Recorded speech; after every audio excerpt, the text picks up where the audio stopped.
Okay, so today we're going to dive into something that I think a lot of people are interested in, and it can seem a little daunting. Oh, yeah, Avora doors, panoramic doors. absolutely. Um, and we are going to specifically look at installation. Very cool. And we have the Avora doors Pano door installation manual as our source. Yeah, So if you're thinking about doing this yourself, right. or even if you're just curious about how these doors actually go in, this is the deep dive for you. I'm curious. So, Avora doors, they've won a bunch of awards. Yeah, they're known for their quality. And these doors are Ease of use is a big selling point, too. really beautiful, but they also have a lot of moving parts. Right. So we want to make sure we understand how to get them in right. It's critical.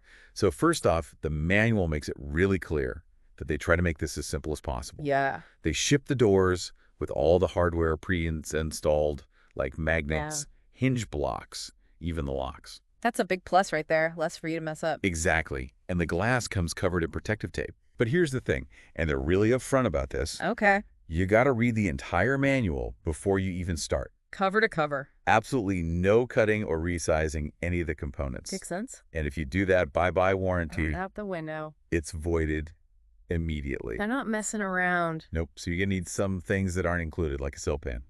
Sealants, fasteners, bolts, and shims. You'll need to source those yourself. And they actually highly recommend using a sill pan for all installations. Yeah, it's about protecting that investment, making sure water doesn't become a problem down the road. Smart, right? And before you do anything else, Before you lift a finger. inspect every single component for any damage that might have happened during shipping. Oh, for sure. Yeah. Gotta catch that early. Take photos of anything you find and let Avora doors know right away. Yeah, documentation is key. And another thing, no expanding foam. Oh, really? Yeah, it can cause pressure problems and void the warranty. Good to know. But hey, if you get stuck, they do have a helpline you can call. That's reassuring. And one more thing for the folks out there with the wood-clad doors. Okay. 7 days, that's all you get. 7 days for what?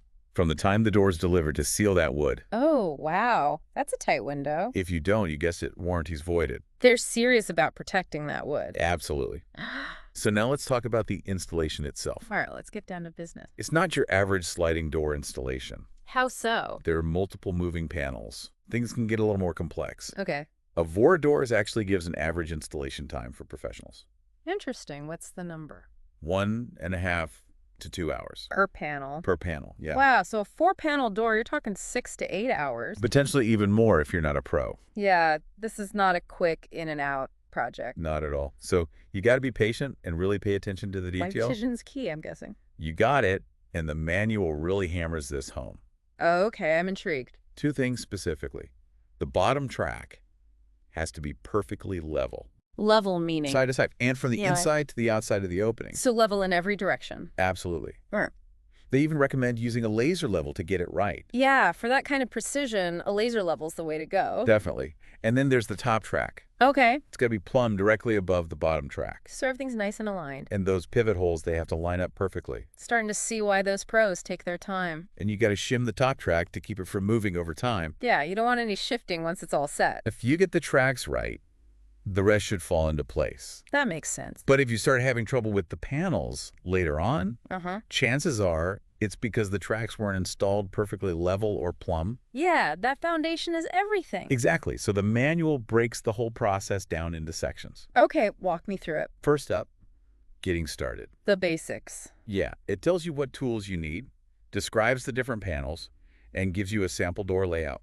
A good roadmap to start with. Then step 1, preparing the opening. So getting that rough opening ready to go. You got to measure everything, make sure it's level and square, and really inspect it. Attention to detail right from the beginning. Absolutely. Then step 2, frame assembly and installation. That's where the tracks and the mainframe components come in. You're actually starting to put the structure together. The bones of the door, so to speak. Then step 3, installing the swing door. So that's the first panel to go in. That's how they do it. Interesting. I wonder why. I'm guessing it acts like an anchor for the sliding panels. Makes sense. You need that solid starting point. Then step 4, installing the sliding panels. This is where those perfectly aligned tracks really pay off. If everything's done right, the panel should just glide into place. Smooth sailing. And last but not least, step 5, completing installation. The finishing touches. Yeah, making those final adjustments, securing any loose ends, and testing that everything works the way it should. Yeah, make sure it all operates smoothly. So there you have it, the Avora Doors Panoramic door installation process, Laid out step by step. directly from the source. And the key takeaway for me, Precision. precision. Yeah, that laser level for leveling the bottom track is non-negotiable. And getting that top track plumb, that's just as important. Those tracks are the foundation for everything else. If you're thinking about doing this yourself, DIY all the way. definitely take a look at the recommended tools. And don't forget that installation sequence. Swing door first, then the sliding panels. Makes you wonder what other seemingly simple home projects really benefit from that same level of meticulousness. Yeah, where following the manufacturer's guidelines to the letter can make all the difference. Food for thought. Absolutely. Thanks for joining us on this deep dive. It's been a pleasure. We'll catch you next time.